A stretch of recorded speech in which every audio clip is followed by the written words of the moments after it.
Hello, everyone. Welcome back. I'm Fabiola Baughman. This is my YouTube channel, and here we talk about Indian spirituality. So, today I want to discuss or talk about the second chapter of my book, which is called Spirit Lays Out My Destiny. My book is titled Awakening the Earthkeeper Within, and I am very thankful that it has become a bestseller book in 4 different categories, among of them Peru travel and shamanism. So today I want to talk to you about this chapter, Spirit Lays Out My Destiny, which is a reflection on how destiny sometimes reveals itself quietly through ordinary moments. And this is a moment in which it is very unique because my husband and I tell this story over and over when people ask us how we met. So this is a very cute story.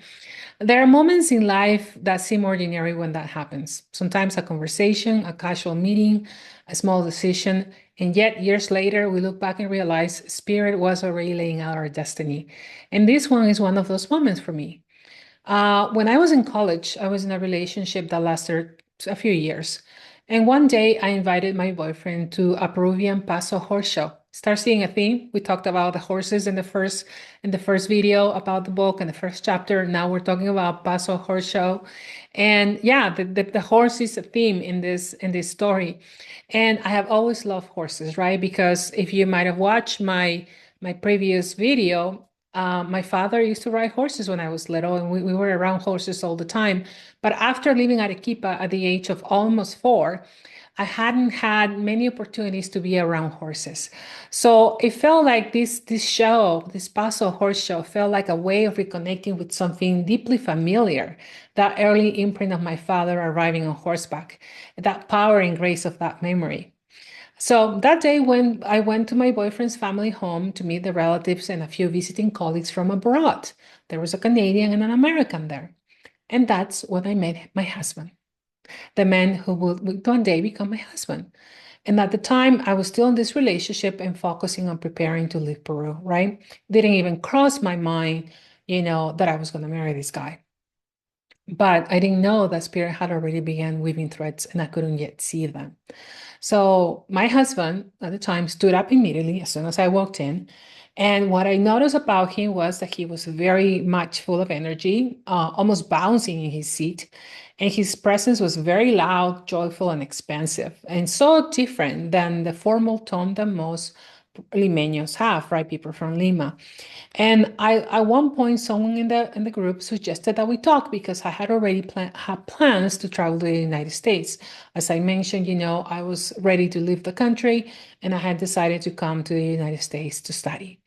And this man told me that he was from Nevada, and I told him I was going to Virginia, where my family was. He smiled and said, "That is not too far, only about 3,000 miles." And I remember smiling politely, trying to make sense of the distance in my mind. At the time, I had no idea that he would one day cross that distance more than once to find me. Looking back, that moment feels like a foreshadowing of our marriage itself, a journey that is being full of obstacles that we learn to turn into many possibilities and positive results. So later that afternoon, we watched the Paso horses perform, and the show was beautiful. But my husband's interest in me was impossible to ignore. Or my future husband, I should say. I was embarrassed, of course, yet I couldn't deny that something about the encounter stayed with me for sure. And at the time, I just ignored it, tucked it away, and just kind of left a wandering memory, right? I didn't yet understand how profoundly that moment would shape the course of my life. No long after this encounter, I left Peru. It was January of 1994. So I left with the dream of pursuing a master's degree in science and barely a word of English to guide me. It was bold. It was a bold decision. Say, what? How hard can it be, right? I was very naive. But something inside knew that this was my path. The beginning wasn't easy, and I honestly have to say I struggled, but I didn't give up. Imagine going to, I don't know, France, and you don't speak French, and you decide, I'm going to get a master's degree. How hard can that be? Well, you'll find out. So I stuck with it and I learned and I prepared for the GRE, took my test, and I worked really hard. And it was a very different system than the one I was used to. So 3 months after arriving in the United States, I received a phone call. It was my husband, or my future husband, and he had tracked me down. And this time I could communicate very well enough for us to truly connect. Yes, 3 months went by, and I remember being quiet the first 2 months, not talking very much. But then third month, something got turned on, and I was communicating fluently. And of course, I still have an accent. Gosh, I don't think that ever goes away. But I was able to communicate with him, and he had even gone back to Peru and met my parents, and he had left a strong impression on my dad. Slowly, our relationship unfolded and we discovered shared values. We were both scientists. We love family. We were close to our family. We were committed people, and we had a determination to build something meaningful together. And with him, of course, I felt very, very safe. And I think that's very important. That same year, I moved to Reno, Nevada, where I live now. And soon after, we married. So, what I love about Reno is that it reminded me so much about the place that I came from. Lima, it's desertic. Reno is a desert. Reno welcomed me. And not only that, it's compared to Lima, Lima doesn't have blue skies, but Reno does. Beautiful blue skies. And it has these beautiful snow-covered mountains that they feel like adopted guardians, really, the adopted apus. These are silent teachers that were preparing me for a deeper call that will come years later, which is the wisdom keeper right, which is the right that is associated with mountains. The mountains here are not just scenery; they're alive, and they teach those who are willing to listen. So, one of the things that I tell in this story also is that immigration comes with very difficult choices. You're in a new culture, you have to learn a new language, you need to learn new ways of being. And believe it or not, there was discrimination in Peru and there was discrimination here in the United States in a very different form, but there is the discrimination. But I always resisted it. It's their problem, not mine. And it really bothered me because I feel that this comes from ignorance. I had seen the dismissal of indigenous people in my homeland, and I knew deep down that those same people carry profound wisdom. And the amazing thing was that years later, they will become my greatest teachers. So please don't do that. Don't go around and discriminate people because you don't know what they've gone through. You don't know the wisdom that they can teach you. You don't know their life. And sometimes they can become your best friends. So just be open to receive and welcome people. I think your life will become much richer because of that. So as my life unfolded in the United States, I actually graduated, became a college professor, a college teacher in a community college here in Reno. But I was having health issues, and I was diagnosed with adrenal fatigue. And I didn't know it at the time, but it's very common, especially for healers, that when they are not aligned with their path, the path they're supposed to fulfill in this life, they start having health issues. And that's what was happening to me. At the time, my husband was very busy traveling, making a living. He was a geologist. For people that are married to geologists, they know that they're gone most of the time, right? So you're raising kids on your own, plus your work. So motherhood, work, constant effort, I was totally exhausted. And at the time, leaving my professional identity was very painful, but I had to do it. And the illness became my best teacher. And later on, it was interesting because part of the healer right that I received, the healer's right from the Andes, teaches me that the body is not our enemy, it is a messenger. And when spirit is ignored, the body is going to send messages.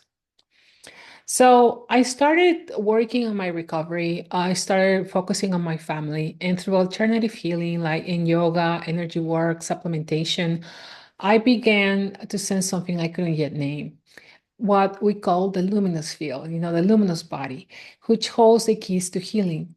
And the amazing thing is that there are many things that we believe we have to prove. Medicine has to prove, and if medicine doesn't prove it's right, or there's no studies that prove it, it doesn't exist. And I was through my healing process, I realized that there were many things that I could try that I could not prove, but they were actually healing me and giving me my strength back. So some truths first are felt in the body, than in the spirit. And when I started healing myself and taking care of myself, and I turned into becoming more spiritual, another doorway appeared. And I walked into a class here at the Reno Psychic Institute. And everything changed because I was becoming aware of what spirit was. And the first class was like a spiritual hello. And for the first time in a while, I remember that I was a spirit, and that I was more than my work, my roles, my illness, or my limitations. And it was a way of seeing once again. And they taught me to see energy. And I started walking in two worlds, the visible and the unseen world. And that was phenomenal because now I could see energy. Now I could see people's intentions. Now I could see so many things that I wasn't able to see before. And with that came a deeper remembering of who I truly was. Spirit had been laying out my destiny all along, from the moment the person that I married who brought me to Reno to learn about spirituality, which I didn't know about before, when I was in Peru. So, why am I telling you this story? Why is this important to you? Because it's just a mirror. It's just a mirror of, I want you to think about, was there a meeting or a moment in your life that only made sense later? Was there something that happened in your life that only made sense later, years later, where my spirit had been quietly guiding you without your awareness? Or what part of your destiny feels ready to be awakened now? So just notice what arises. So think about those moments that laid out your destiny. You made a turn, you made a choice, and it took you in that direction. And then from that direction, you knew somebody else, and it took you in a different path than the one you thought you were going to go on. And you realize that it was meant to happen, right? So let's do a little meditation. Close your eyes, take a slow breath, and bring your mind to a moment in your life that now feels meaningful in hindsight. See this moment illuminated by understanding. Inside it, say, I trust the path that has brought me here. I trust the choices that I made. And so be it. And when you're ready, take a final breath and open your eyes. Nothing is accidental. Nothing was accidental.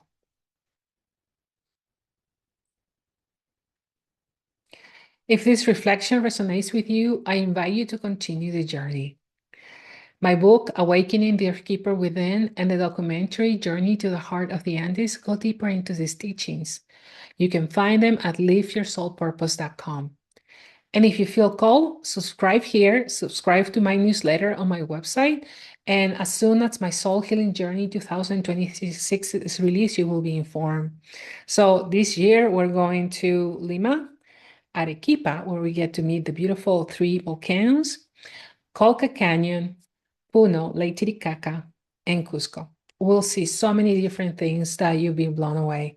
This time, the Lake Titicaca is calling, the volcanoes are calling, and we're ready to go on an adventure. And I hope that you join us.